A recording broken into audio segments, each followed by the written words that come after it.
Yes, sir. Yes, sir. Yes, ma'am. Good morning, good afternoon, good evening, goodbye. Welcome to the Boom Bar. My name is Shola Rogers. Good day, wherever you're listening to us from. My name is Ola Dolupo, and this is the Bomba on your Boom Radio NG. This is your one-stop bar show Okay. where it's just like literally just gist. We actually some very serious stories, some not too serious stories, but we just bring our own views to it, and we hope you do as well. That's what it is. And of course, talking about hoping that you do, you can reach out to us on social media. We are on all the platforms. We are on YouTube, we are on Twitter, Instagram, and Facebook. Boom Bedu on Facebook, at Boom Radio NG on Twitter, Boom Radio NG on Instagram, and on YouTube is Boom Radio NG too. Search for us. You can leave a comment on any of our videos or on this one that's running live as we speak. And we are out of Nigeria. We are based in Lagos, on the border of Lagos and Ogun State anyway. And what we do, like the Lupo said, is kick back, relax, and talk at the boom bar. But we don't just talk shop. We prefer solutions. We speak your mind, but at times we speak our mind. So we want to hear your own thoughts, your own way of looking at things. This time yesterday we were having at it, man. It was an amazing time. It was an amazing, it was amazing the show. third edition of the Legend series. We had the beautiful, intelligent, delectable, amazing Funke Treasure in the building. And of course, Yeah, it was a very delightful. she was a proper treasure. Yeah, it was a delightful show. She yesterday. still is, actually. So. Yeah, it was beautiful, beautiful, beautiful show. Shout out to her, wherever And shout out to Tokumbo. Yeah, that we have not seen his face in a while, Mm-hmm. but he's here. Tokumbo, how are you, man? How you doing? Wherever you are. Wherever you are. We know you're listening. Nah, we know. Anyway, so today's a very, very it's going to be a very full show today, as there are a lot of things concerning Nigerian politics that's causing a lot of controversy. A lot of things here and there. Mostly the courts. Tell me about The courts are not they are causing a lot of controversies all over the place, and I think we should just start from that. There's a lot of updates from Ukraine, a lot of the things, stuff that's happening sports. in Nigeria reminds me of a great fella song. It's called CBB. That's Confusion Break Bone. Honestly. And that's what it is now. And you know what amazes me is that we know that for a fact that what people do when they go to court is to get clarification on issues. Hopefully. Yeah, but these days it looks like it's the courts that are actually causing a lot of this confusion and just a lot of things. So I think we should just dive right into it. And the first one is an update, actually. Remember that last week, the court had stopped the National Assembly and President Muhammad Buhari from amending the Electoral Act that was just recently signed by the president. This was about, it's not even 2 weeks yet, is it? No, I think it was on 25th of February that he signed that bill. Yeah, about 2 weeks now that he signed that bill. And the PDP had taken the federal, the president, the Attorney General of the Federation, and the National Assembly to court, asking them that they should not amend the already amended Electoral Act. Because we know that the president earlier talked about Section 84 and subsection 12 of the Electoral Act being hoping that it's totally expunged from the act in itself. And the court actually agreed with the PDP, and they had put out an order, and a federal high court in Abuja had put out an order that the National Assembly should do nothing to the Electoral Act. Yeah. Then, just yesterday, news came out that there were actually discussions in the National Assembly about the amendment of the Electoral Act, and also the Senate president had come out. There was a statement attributed to him that the court cannot determine when or how or which bill they amend or they do not amend. Exactly. And we did have that discussion here. Oh, yeah, we but did. I'm glad that you put the background out there for those who might not know, which is our job actually, to shed more light. Illumination has to be given so that people would not stumble, and if they do, they will know which way to walk. Oh yeah. So what you've done is basically laid the background, and what we did, I think there was a consensus that we kind of agree, not kind of, we agree with the Senate president because that's their job. It's their job to make laws and amend laws. And you see, the funny thing is, a lot of people felt that because the president is of the same party with the Senate president, he was just going to have his way all the time, regardless of whatever it was. You get. So, there's an update. Yeah, there's definitely an update on that. And because there was a conversation about it, of course, everybody was talking about how there was conversation about how will the PDP go back to the court? Will what's going to happen with this electoral bill and all? And as of today, now there's an update as the Senate, the reading of the Electoral Act has officially failed in the second reading, which means that the Senate has officially rejected the request of President Muhammadu Buhari to expunge Section 84, subsection 12 of the Electoral Act. And you will recall, Dolupo, that we said it here, that let the Senate have a go at it. Have a go at it, yes. And also that the PDP should remember that that's the reason why they have members, in the Senate and in the House of Reps.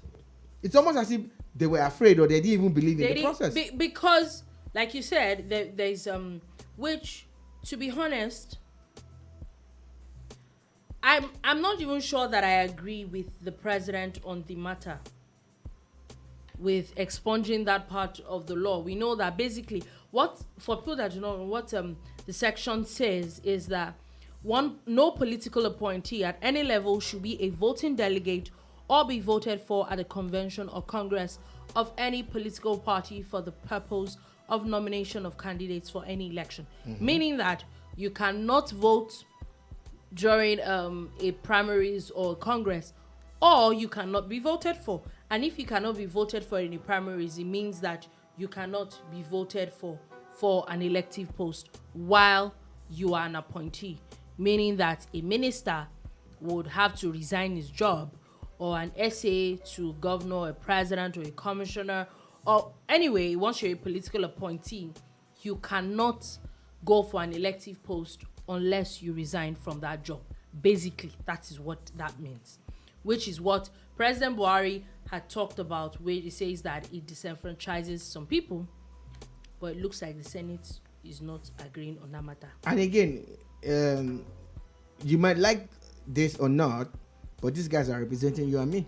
Yes, and you know. So, again, we need to get to a point where we should have input in some of these things. I must be able to reach my senator to say, how are you voting? This is how we want to vote. What is your idea behind what you want to vote for? And like, so that there's a balance. Yes, I agree with you. I totally But some of them are more loyal to their party, than they are loyal to the people who put them there. And for me, I'm like, this takes us back, like something you said earlier, this takes us back to the court. Because honestly, what the Senate has done now is basically what the court was telling them not to do. Well, the end result, yes. It's basically the end result here. So why didn't you wait for that? Like you said, it looked like the PDP did not believe, or maybe they have a perception that the Senate or the National Assembly as a whole is a rubber stamp to the president. You didn't believe in the bill, so it has not even started. They have not even started talking about it again, and then you went to the court. Exactly. So that's what we're talking about, and it's interesting how things are panned out now. It's good that they're able to at least, reject something, even if it's a show of force or a show of dissidence, or to show that, look, Mr. President, we're not It's here not to everything do that everything you're you going want. to. We're not here to do Yeah, your it's not bidding. everything that you're going to allow. Whatever it is. Another But thing. how does it benefit the people? The people. Yeah. Even if the president feels a certain kind of way. And two, he had rejected bill 5 times before that time. I even felt that this particular one, couldn't he have added Why stop now? Why couldn't he have even added it to the other times? Like, he really had to wait and then pass this on and then remember that, oh, okay, no, this one, oh, because that's the way it seems like, okay, go and tell them this one first and then they bring it back. And then tell this one, like, seriously? Can't we, everything that you don't like about the bill, can't it be put in one and sent straight? Because I don't know the law, I don't know what the law says, but is it that it's only one thing that you can reject a bill on at every point in time? I'm sorry, it's not making plenty sense. But anyway, the Senate has even said that it's not going to fly, so I think that deads that matter.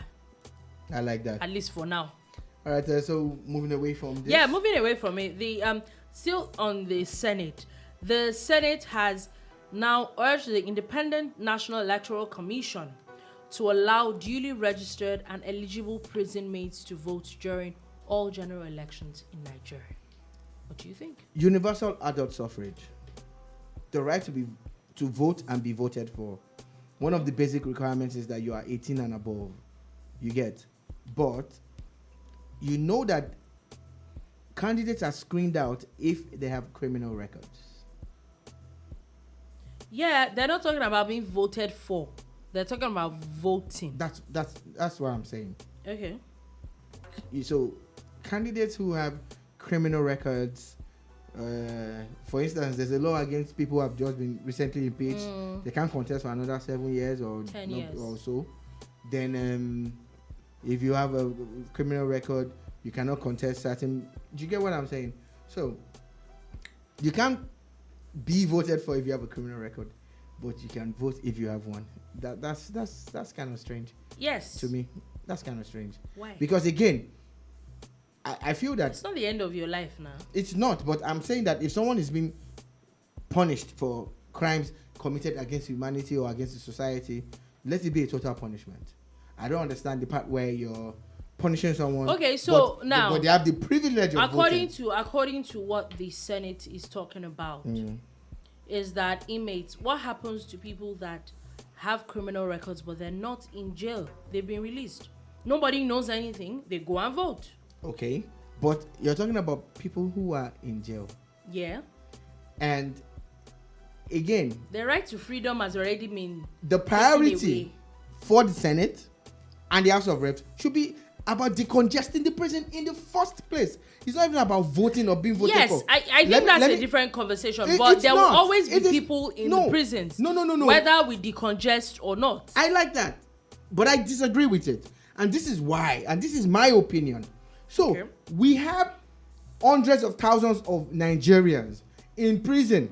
Yeah. And they're not getting justice. But you're telling them they can vote. How is that important to the guy who the maximum sentence for his crime is probably 7 years and he's been on awaiting trial for 10 years? But then you now come to him and say he can vote.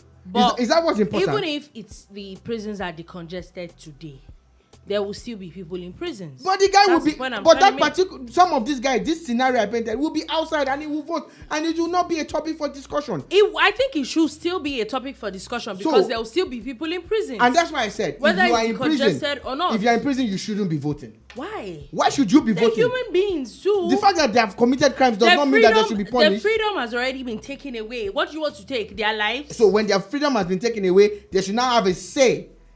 Yes. In who governs. No, they shouldn't. I think I agree. I think it's something that I need to look your into. Opinion is your opinion. That's what my I said. opinion is mine. That's what I said. Exactly. So I totally vehemently disagree with the fact that you are making inmates vote.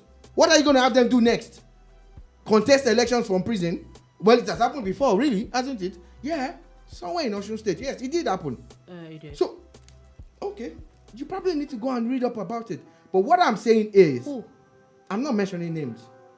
Just read up about it. Go do some research. So what am I supposed to read if I don't know What what it is? I am saying. But I think I agree though. I think that it is I don't totally- think it should be that much of a big deal. It is a big deal. It is a big deal. So you're saying, oh, this guy can rape people. This one can defraud people and still get a chance to vote. Oh my God, amazing. Why don't you even give them internet and everything while you are at it? Or maybe you should even give them bodyguards and, well, that's already happening for some people anyway also. So what are you talking about? For me, I don't think voting is that deep. Really. It is. It is. I honestly think It is a privilege that should be reserved for people who have stayed within the confines of the law. Okay, so what happens with people that are now being in prison and they've been released? There's nothing wrong with people who are in prison. You're talking about people Everybody has they have a criminal record as well. No. They are not contesting. You are talking about voting. So Yes. do not change the narrative. No, I'm not talking about contest. I'm still talking about voting. So what People has that with got to do criminal with people who have records- been released? People with criminal records. Have they that not have been- served time? Have they not done the time? If you do the crime, you must do Okay, the so time. voting. How does voting reduce the time that you're doing or you've done? Voting does not reduce the time. So Why are what- you twisting matters on the head? We are talking about criminals voting, and I said they should not allow criminals to vote. Then you said that if they release them, they are no longer criminals now. I think that is not that much of a big deal. It is a massive deal. I think that And they they should can. not be stupid to be taking. Oh, they will not be taking ballot box to prison. Maybe. Are you fucking kidding me right now? That shouldn't happen. It should His never excuse happen. is French. Thank you. It should never ever happen. Nobody who has committed a crime should vote. Why should you vote? Why should you vote when even people who committed crime cannot and they are free cannot be voted for? Then someone that is in prison will not be voting. Okay, being voted for is a different matter. I don't think that would be the I height don't of think it. that you should. That's not even. It a is not contest in the different. matter. It is No, universal it's not. adult suffrage. The right to vote and be voted for cannot be separated. It cannot be separated. How is it separated? Because people that have criminal records that are free still end up voting. They can't be voted for. Yes, that's what They I'm can't be saying. trusted. Nobody is talking about But them they are- being voted but for. they are seen. I'm talking about being. They are seen to have paid their debt to society. You were sentenced for X number of years. You have spent the X number of years in wherever you were supposed to spend it.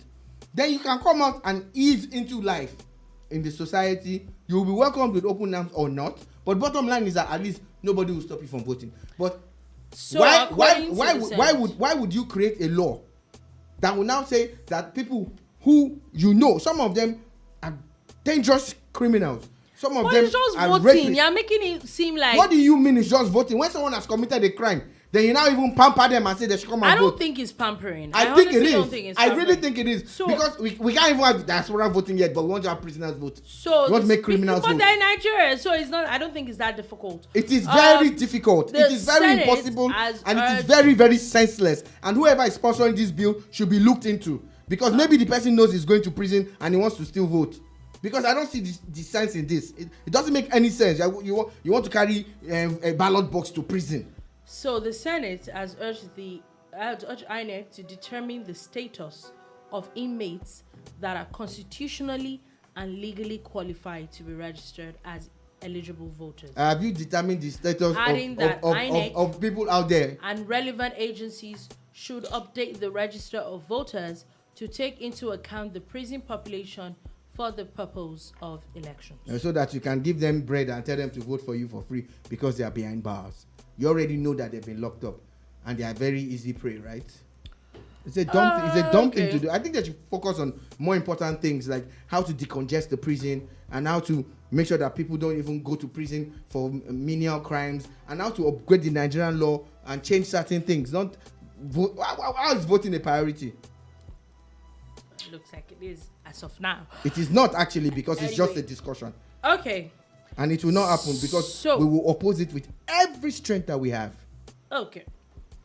Moving on from that, another issue with the courts today is that the Federal High Court in Abuja has now fixed March 23rd to hear the application of the federal government seeking the extradition of the suspended Deputy Commissioner of Police, Abba Kyari.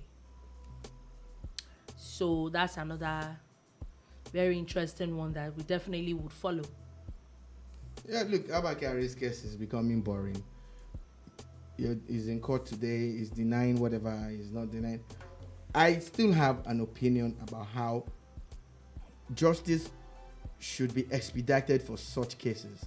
We need to move away from this very slow, snail-like way of, giving justice. And it is said, we grew up and we still agree with that saying that goes, justice delayed is justice denied.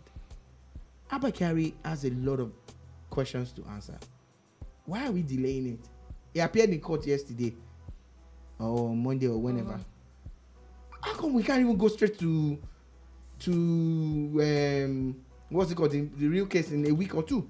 What are we waiting for? There's evidence. Looks like an open and shut case. He has money to employ lawyers. He will fight for his freedom. He's not guilty until proven otherwise.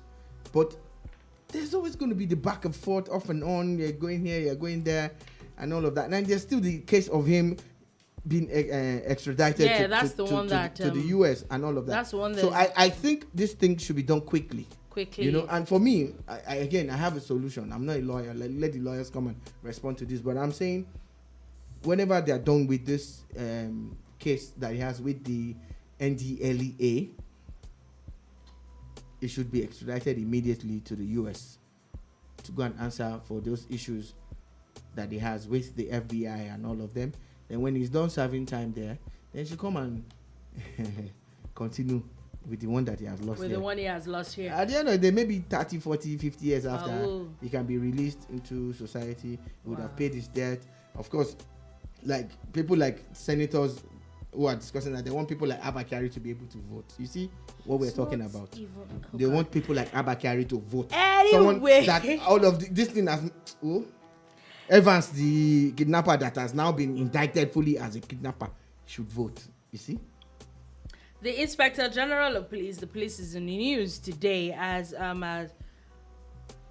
commiserated with the family of the Deputy Inspector General of Police, Joseph Egbunike, who was in charge of the First Criminal Investigations Department. It said that he was also the one in charge of the investigation of Abba Kyari. And there's a very interesting talk to this, as a particular person by the name Simon Ekpa has said that the death of Simon Ekpa, the death of the Deputy Inspector General of Police, who was said to have slumped in his office, it says that they should hold Abba Kyari for his death. That's a very strong I'm wondering. allegation. Wow. That's a very strong allegation. We need to be careful. Again, look, we talk, we play, we banter, at times we're serious, but the onus of proof is now on this person that's accusing Abba Kyari, who is incarcerated, of murder, more or less. That's what you're saying. So you're saying, in essence, he has instigated this cartel, or someone has paid someone to neutralize the person who is the top investigator in his matter. Now, we watch a lot of movies, so we draw reference from those things. But this is real life now. And for him to say what he said, I really hope he has proof. Because if he doesn't, that's another legal matter right there. And that can go... I think that... I honestly don't think that it's foul play. When we make this... people actually really die, and I think sometimes it's just coincidence. But is it that some things don't happen? Oh yeah, some things do happen. But like you said, you don't accuse people of such a thing, especially when it comes to murder, if you do not have concrete proof of those things. And I think this is the issue we see with Nigeria and Nigerians, and it's the way that we just throw allegations all over the place. Now, the Inspector General of Police, still staying on him, has now ordered all vehicles that are impounded, accidented, and unregistered vehicles from all police stations nationwide. It said that the order is predicated on the incessant embarrassing, and unprofessional manner in which vehicles are stacked within police facilities, causing a nuisance and disgusting sight at police stations. I remember when the Yoruba rapper, one of the best that ever did the game, that Green, died.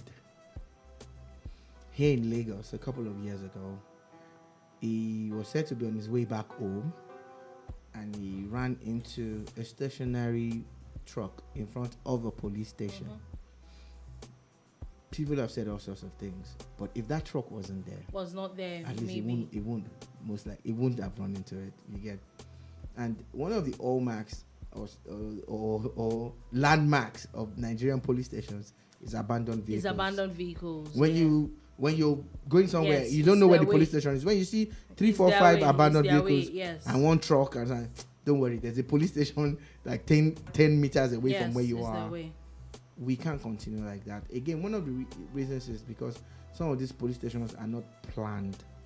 They're not part of the original plan of the area or the community. So it's just maybe a building that was turned into some space was that. carved out and all of that, because they're supposed to have an impound. And Yeah, they should have an impound lot. what they do is just always constitute that nuisance.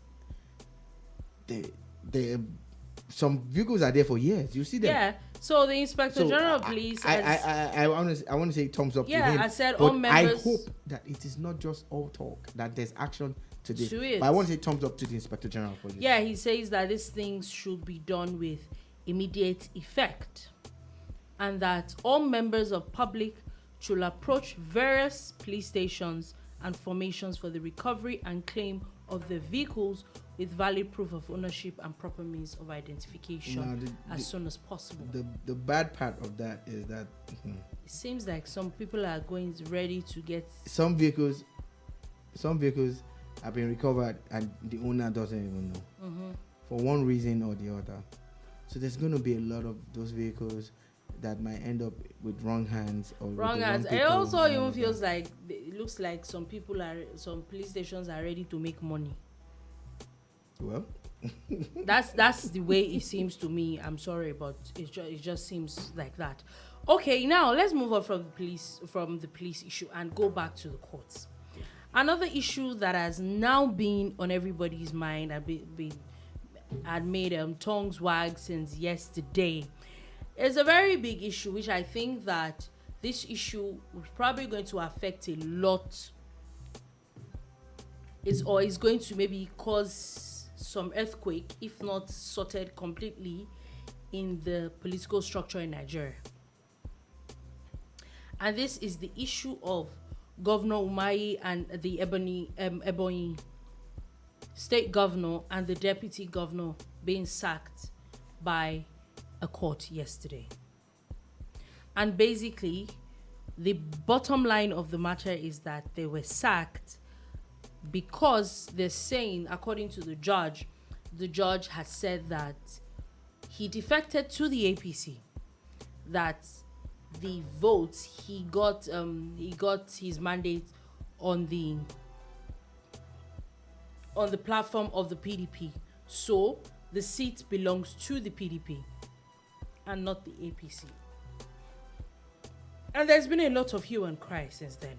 In fact, INEC has spoken. INEC has said that according to them, that they are yet to receive copies of the judgment from the court, so they can't do anything yet. The PDP have also spoken. The PDP has said that they have even nominated people already, that Umahi should vacate the seat. Umahi himself had come out to say that he's still the governor, and in fact he has now approached the appeal court to set aside this judgment. And there's been a lot of back and forth on this, and this is something that I think we need to talk about. I saw a very interesting thing. There's been a lot of back and forth. Like, for example, the Nigerian Bar Association has taken an exception to the according to them, derogatory comments by the Ebonyi state governor.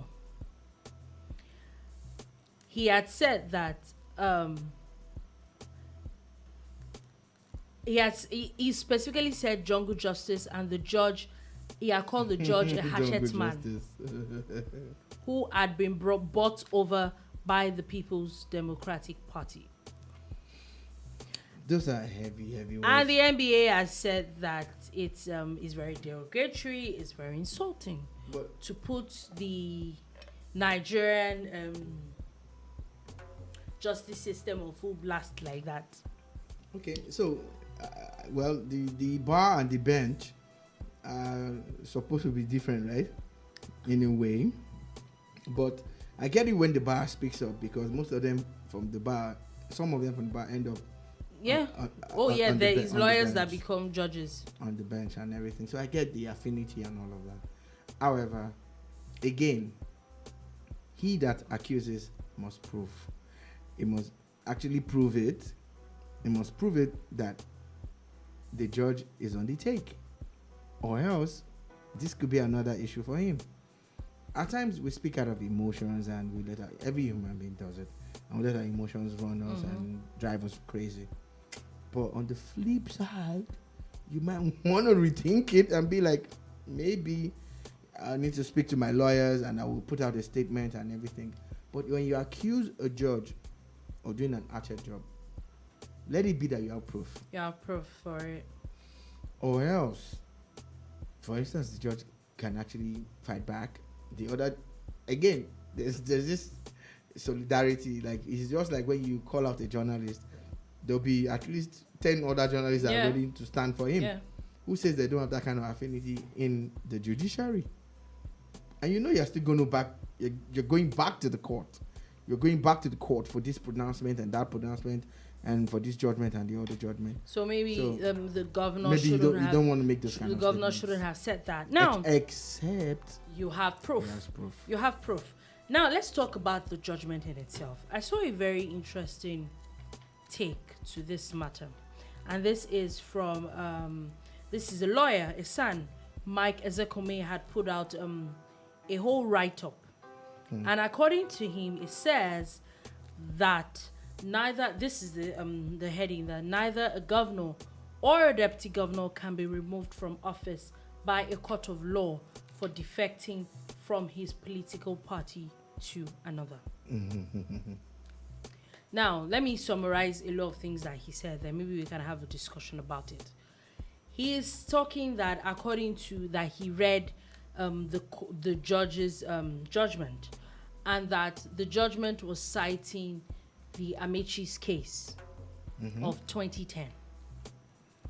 I think that was when the former governor of Rivers State, that is the what's he now? Minister of Transportation, when he became governor. And that was the case then.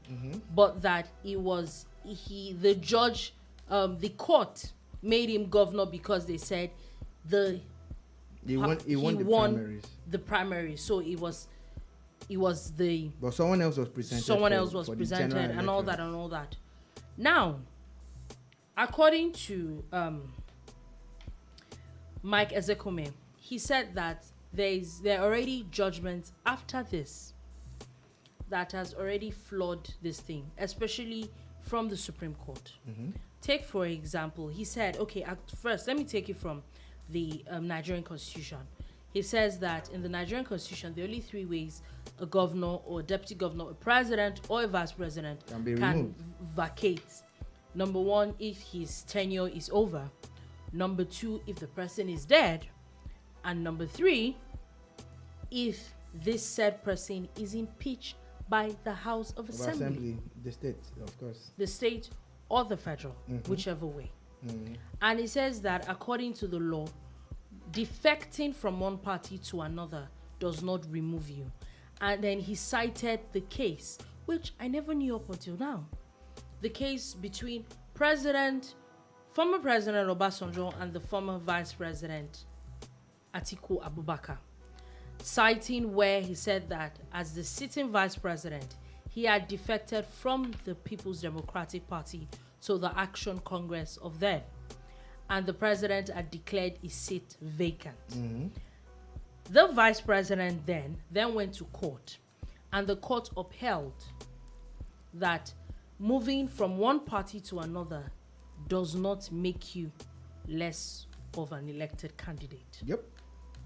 And also, furthermore, that when people vote for a particular party, you could not, people vote is not just party members or card carrying members of that party that vote. People that do not belong to any party vote. Or even people from a rival party, but they like this particular person, they vote for the person. Yeah. So, and that last point you made is very, very big. Very, very big. Yeah. That not everybody that voted for a governor or a president are card-carrying members of that party. Of that party. They could actually form a larger chunk of the people. Oh, yes. Most of the time they are a larger chunk. So according to the law, that the what's it called now? A party is just a vehicle.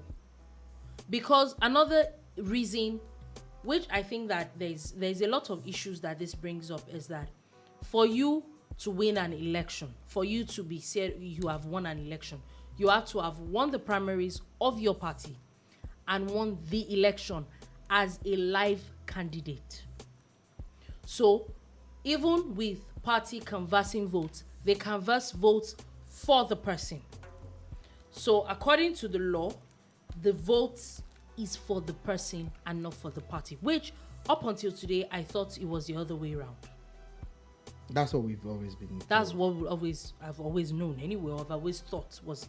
So he is now saying that because of this point, and he said a whole lot, very interesting write-up, and because of this, that he does not think this judgment by Justice Eko is going to hold up in the appeal court. I think Governor Umahi should call the SAN, Senior Advocate of Nigeria, Mike Ozekome, and say, "Hey, yo, Mike, what's up, man? Come take this case." Yeah. I think you should just let him take care of his case, because he's already done the work anyway. Yeah, he's done. He's brought up valid and points. He's cited cases, and he's gone down memory lane like lawyers do to prove, But you see, a few Nigerians that I've spoken with try to sample opinions, like I say, word on the street. A lot of people are tending towards a precedent that will stop or stem the flow of cross-carpeting, especially at the executive level. Yeah. So I was speaking to a friend who is a lawyer. We had a lengthy discussion about 19 minutes before we came on air, and he was saying, look, it has never been tested before, and this is something that lawyers do. They test the laws. It's not been tested before at the executive level, but at the legislative level, we've had one or two cases like that. And if this happens, if the judgment is not done in retrospect, because there are some serving governors now who are on this table and they will be shaking like, if they remove Umahi, can they not remove me? That's where my issue comes from, because a lot of Nigerians are also saying, let it be, let this judgment be. So that way, when someone wins an election on the bill of one party or with the vehicle of one party, it should go from end to end with it. It should stick to it. Now, that's where my question comes up. I think that for these things to hold, the House of Assembly needs to do a lot of work. Because according to this write-up, they're saying that everything is according to the law as of now. And at the law as of now, you cannot, someone cannot lose their seat for the sake. Do I agree that we need to, from the executive level to the legislative level, I think those things need to be stemmed. People cannot just be jumping from one place to another. I don't think it's right. I personally don't think it's right. But I think it's going to affect a lot of people. If this case is held up, there are too many examples. The Zamfara governor, moved. We moved from PDP to the APC. Edo State governor moved from the APC to the PDP. Not just Governor Umahi, there's another Southeast governor that just moved. Ayade. Governor Ayade moved from the PDP to the APC. And we know that it's too many things, which is why I think that now I understand the angle of deputy governors that are moving, that the only way they could be removed is through being impeached. Because if this was easy, then the governors, well, at least we've seen 2 deputy governors in recent times. The former deputy governor of Ondo State and recently Zamfara State. In fact, Zamfara State deputy governor was impeached. The former deputy governor of Ondo State could not be impeached. Because they didn't have time to do it. Because they didn't even have time to do it. They couldn't, if they couldn't follow due process with the time that was left. And he actually finished his term in 2 other parties. Yeah, he moved to the Labour Party. Then he moved to 2 other parties. PDP then while still a deputy governor. And he was not with the he got that ticket on the bill of the APC. How is it different from Atiku and Obasanjo's? How is it different? It's not.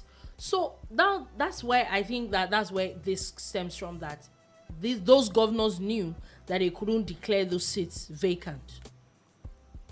So, but my own submission is, with what I have read, I hope he's right, and I think I get it, because it might not be able to hold up, but I also don't think that for the sake of people's selfish reasons, if this matter, we know that the bottom line is this thing goes to the National Assembly, and we know that it also needs to be not assented. There's a particular word by the House of Assemblies, State House of Assemblies. Those, we know that some laws need to also go to State House of Assemblies for them to corroborate the law in the National Assembly. We know, I think that for the idea of, for want of another word, selfishness of these legislators, I don't think that bill would ever go through. Yeah. Of course, we know at times, because it's like telling someone to put a gun to his head and shoot. Like, okay, exactly. If he's in his senses, he won't because do it. Because they'll tell you that. Let's be honest, anything can happen on himself. No, he won't. No, he won't. Also realize that some of the governors today, like there's a governor somewhere in the northern part of Nigeria who God just spoke to on Sunday that he should go to the Senate. Okay. And he had a whole town hall meeting about it, and he said God spoke to him. So in a few months' time, he's going to start contesting to be a senator. He's the governor of a state, I think it's Benue State. God spoke to him. You can quote him. You can quote him verbatim. Okay, finish. So you think that kind of guy makes it to the Senate now, and this kind of bills come, and he would agree to it? He can't. Now I have a question. Something else popped up in my head, and it is when they're talking about the requirements of people being a governor or a president or vice president, and according to the electoral law, you have to have won the primaries and won the elections. Case in point, Zamfara State or Bayelsa State, where these people. But why do you always leave out Imo? Why do you always leave out Imo? I'm not sure I even remembered. I didn't remember. It's not Opus or Dima. Intentional, yeah? Yeah. Yes, Opus or Dima as well. Imo State, where the governors as of today did not win those elections. Opus or Dima zone is a little different, because I remember that case, they had wiped out some votes that was supposed to make him governor, that was supposed to have made him win the elections, which the courts had now come out to say that INEC had no right to cancel those elections. So I think Opus Odima zone is a little different. In the case of Bayelsa, yes, and Zamfara State, where people had won, But in the case of Zamfara State, they had issues. They didn't even have a primary, or they had issues with their primaries, and INEC had come out to say that they were not even supposed to be on the ballot paper. The issue with Bayelsa as well, where they said that the deputy governor had some discrepancies and they were disqualified. Now, those people won elections. If we go by what the Nigerian law says, that for you to win, for you to be a governor or deputy governor, you have to have won your primaries and won the elections. And we know that in these cases, the people that were second, that did not win. In fact, it was a landslide victory in Zamfara State. And Bayelsa State. And the people that are governors today did not win those elections. Okay, so according to where does that? So where, as much as it might favor Umahi today, I don't think bringing this up also brings up to question some other people's seats. Very good analysis. Very good question by you, Dolu. So I spoke to a lawyer again, same lawyer that I spoke to, and according to him, it's the prayer before the court. Okay. So in the case of Bayelsa, nobody has questioned it.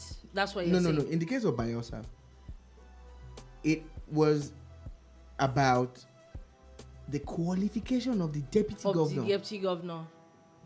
You know, initially they were on the governor's case. Yeah.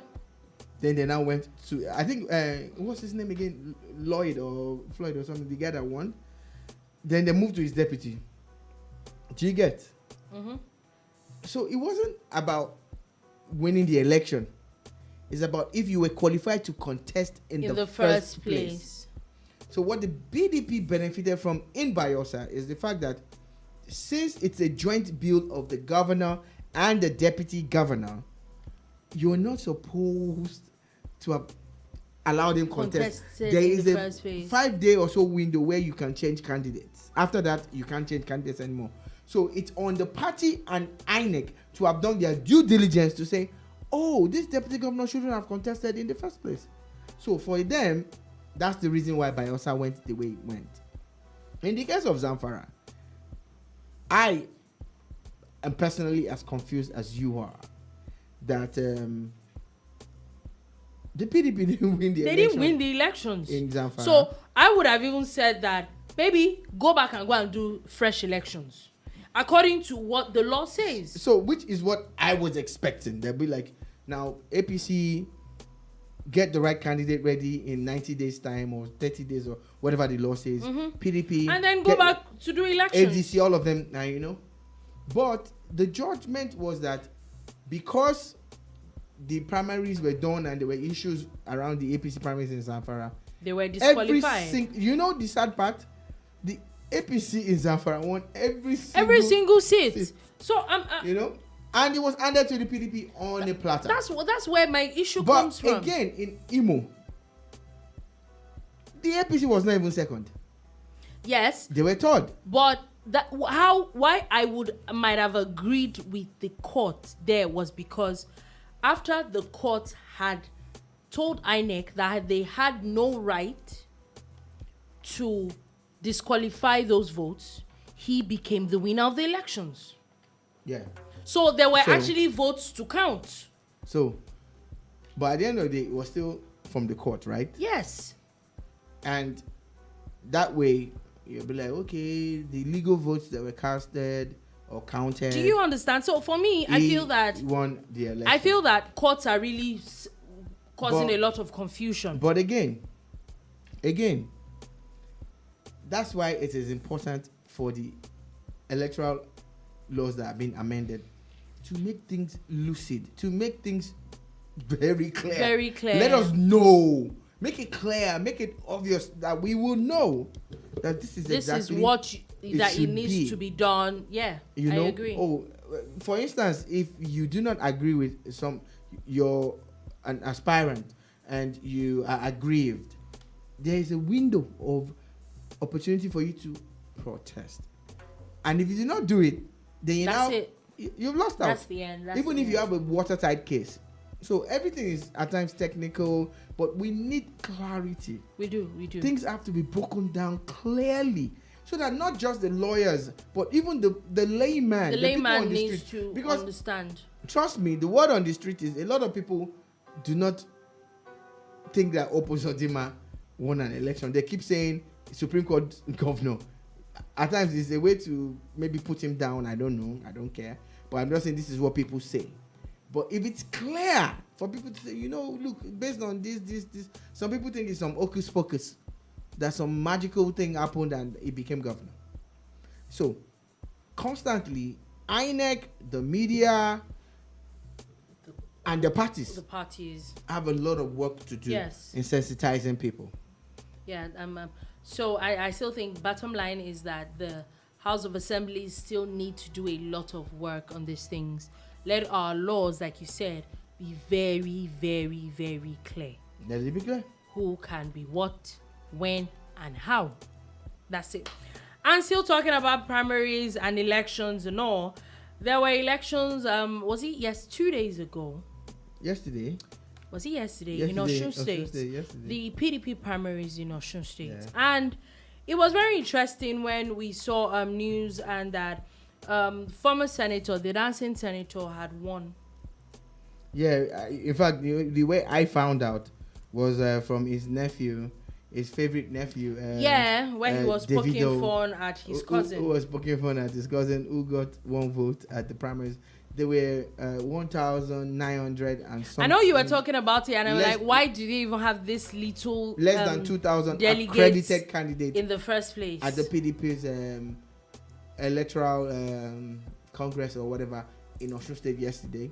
And of course, I think only 3 votes didn't go to Ademola Adeleke. So, but a few hours after, new information has come out to say that there are now 2 governorship candidates from the PDP. According to the report, 2 factions held primaries at different locations yesterday. That there is a Sunday BC-led faction where the aspirant was Senator Ademola Adeleke.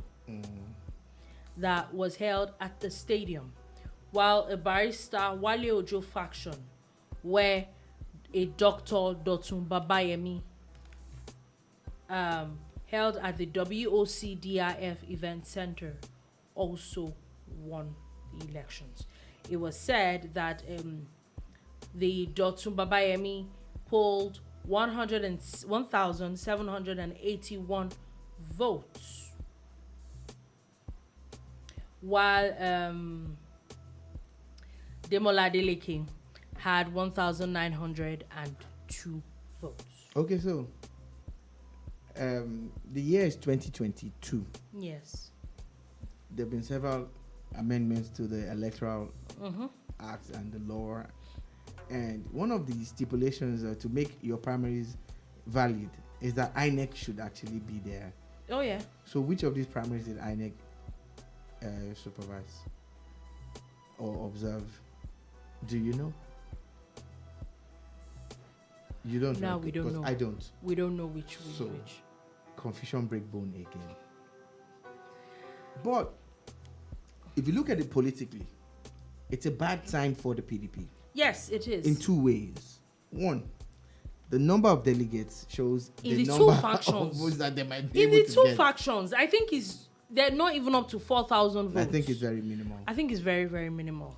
A whole state. 2, having 2 people claiming to have 2 factions, 2 primaries, 2 candidates only means one thing: split votes. Split votes, yes. Somebody somewhere is probably going to vote for another party. Confusion here and there. Or you might even be disqualified. Your whole party might be disqualified. So, Oyetola, the current governor of Osun State, is somewhere now sipping his Mai Tai or his iced tea or just his water. Champagne. And it's like, look at them. I think they're making it easy for him. They're making it easier for think that's not just him, every other party in Osun State. Yeah, because they might not even come second at this rate. The way it's going, I don't think it's a very, very good sign. And what annoys me the most when you hear these things is that we've seen how these things have disqualified people, have made people lose seats, e.g. Zamfara, that they have won because of infighting. They had issues with the primaries. I'm always and everything. wondering that is it that you people forget? Well, you know how desperate people become. Like, is it actually that you people forget and you don't think that you need to sort your issues out before these things happen? Because I don't know, but it just does not make some sense to this me. is a clarion call to the PDP. Whatever it is you're doing, if you're really serious about wresting power away from the APC in Osun State, you need to close ranks immediately and maybe organize another primaries before it's too late. That is credible. Or if you're sure that you're the right faction that had the INEC officials at your primaries, then quickly push those names, because it might just not work well for them. It might not. Also, coming from the APC have now announced that they've officially zoned this party's chairmanship to the North Central and the position of the National Secretary to the Southwest. Well, we know that a lot of people contesting for this thing. Like I said, maybe you'll put to rest some people. Dolupo. Once you leave the Abuja airport and you're driving down that freeway, wherever you're going in Abuja, if you count 10 billboards, 9 of them, okay, Shola, you're exaggerating, 8 of them has got APC chairmanship candidate or candidates. And that, there's so many of them. I think, you know why I think there are about 20 something of them. So now with the zoning into the North Central, now, I think it will reduce the field. Yes. And you now know that, okay, these are the people who are contesting. The guy from that Kwara is central, right? Yes. You know, the guy from Kwara. The Kwara, Kogi, you know, Benue. That middle axis, belt, that axis. They're the ones that. So maybe the people from up north can rest now. Quickly before we go, we're like almost out of time. One very interesting news is the from Oiwo. That's in Osun State. Yes, in Osun State, very very close to Oyo State. Okay. And you know that they have a very controversial king. The king is in the news again. I think that. What was it done this time? I think the king officially puts Iwo on the map every single time. Because we never hear anything from Iwo other than from the governor. So right now before I get to that, the NBA, there's now news as the governor of Ebonyi State has now officially apologized to the Niger. You see what we were saying, that statement was completely unnecessary. I hope the NBA will take his apologies. Yeah, he has officially apologized to them. And so talking about the Iwo king, the Oluwo of Iwo. Remember there was a few weeks ago where there was fundraising for his new wife. So it's official. He's actually really getting married to this person. Yeah, but then was that in doubt before? Did you doubt the fact that he was getting married? The issue was that the letter was leaked and he claims that he didn't ask them for money. You understand? Everybody that wants to hear now. Somebody should not marry again. Why are you people so very aggressive in the Nigeria? If the man wants to marry, is it a crime? He's going not allowed the way by tradition and culture to marry his bride. Athrop.